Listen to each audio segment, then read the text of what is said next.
Hello दोस्तों, क्या आप स्टॉक मार्केट में नए हैं?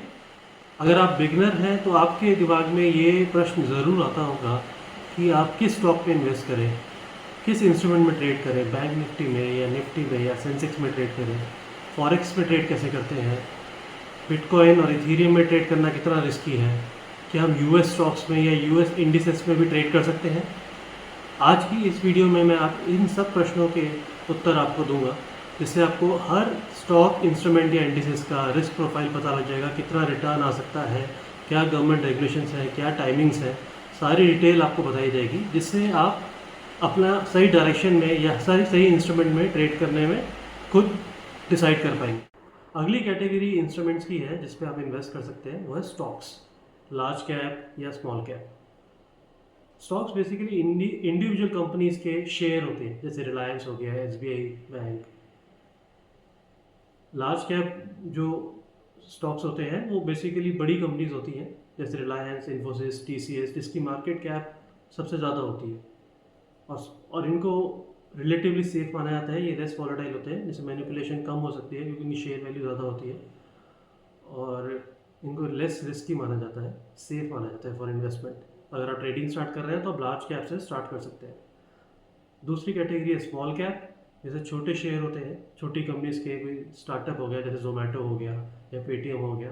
इनको हाई ग्रोथ लेकिन रिस्की माना जाता है क्योंकि उसमें प्राइस कुछ ही दिनों में काफ़ी ऊपर और काफ़ी नीचे हो सकता है।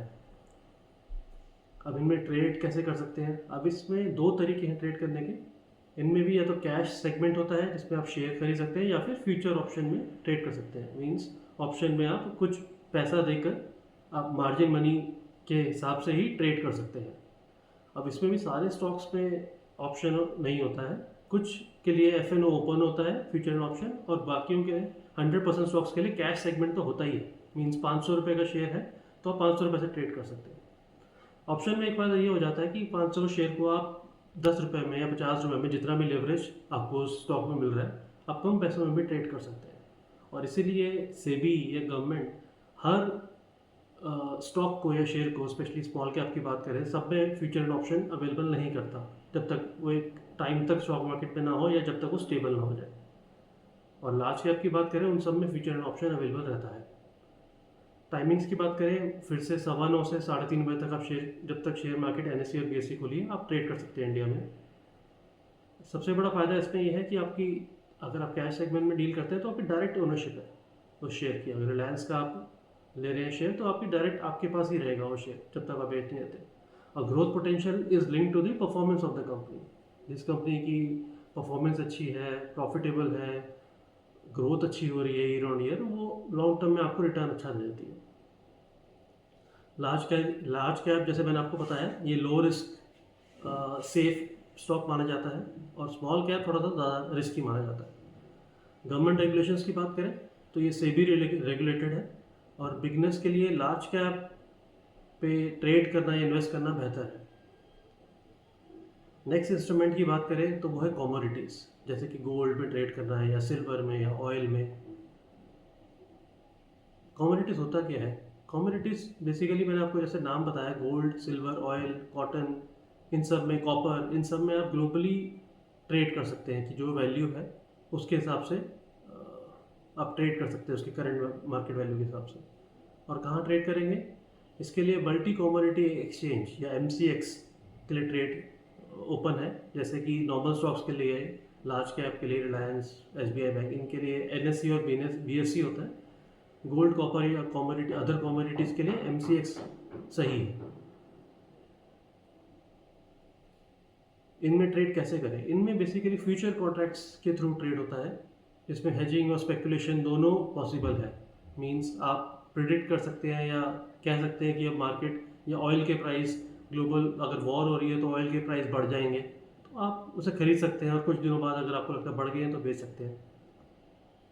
टाइमिंग की बात करें तो सुबह 9 बजे से रात 11:30 बजे तक, सोमवार से शुक्रवार, 5 दिन हफ्ते में ये खुला रहता है ट्रेडिंग। और सबसे बड़ा फ़ायदा इसमें यह है कि इसमें ग्लोबल मार्केट एक्सपोजर है। जैसे आप इंडियन मार्केट की बात करें तो that is confined to only Indian market, सिर्फ इंडियन मार्केट के हिसाब से ही आप ट्रेड करते हो। यहाँ पर ऑयल में जैसे आप ट्रेड कर रहे हैं, गोल्ड में कर रहे हैं, तो ग्लोबली एक ही रेट रहता है, ऐसे ही हर कंट्री के लोग ट्रेड कर रहे हैं, तो आपको ग्लोबल मार्केट एक्सपोजर मिलता है इसमें। अब रिस्क रिवॉर्ड की बात करें तो स्पेशली अगर क्रूड ऑयल की बात करें तो बहुत ज़्यादा वॉलेटाइल है, इसमें बहुत ज़्यादा लोग ट्रेड करते हैं या इन्वेस्ट करते हैं, तो इसमें स्काल्पिंग या छोटा ट्रेड करना बहुत रिस्की रहता है। तो लॉन्ग टर्म ट्रेड ही ठीक रहता है कि आपका एक विजन है कि कुछ हफ्तों में या कुछ दिनों में ऑयल के प्राइस ऊपर जाएंगे नीचे जाएंगे, तो ही ट्रेड करना ठीक है। और गोल्ड की बात करें तो रिलेटिवली स्टेबल है, इसमें इतनी वॉलेटिलिटी नहीं होती, बट इसमें लिक्विडिटी बहुत ज़्यादा होती है, इसमें भी पूरी दुनिया में लोग इन्वेस्ट या ट्रेड करते हैं, तो आप इस गोल्ड के साथ स्टार्ट कर सकते हैं। और गवर्नमेंट रेगुलेशंस की बात करें फिर again this is regulated by SEBI और ज़्यादा कॉम्प्लेक्स नहीं होता। इसमें इंडियन मार्केट के हिसाब से जितना सेबी स्ट्रॉन्ग रेगुलेशन रखता है उतना एमसीएक्स में नहीं है, उतना कॉमोडिटीज़ में नहीं है, तो आप इसमें ट्रेड कर सकते हैं।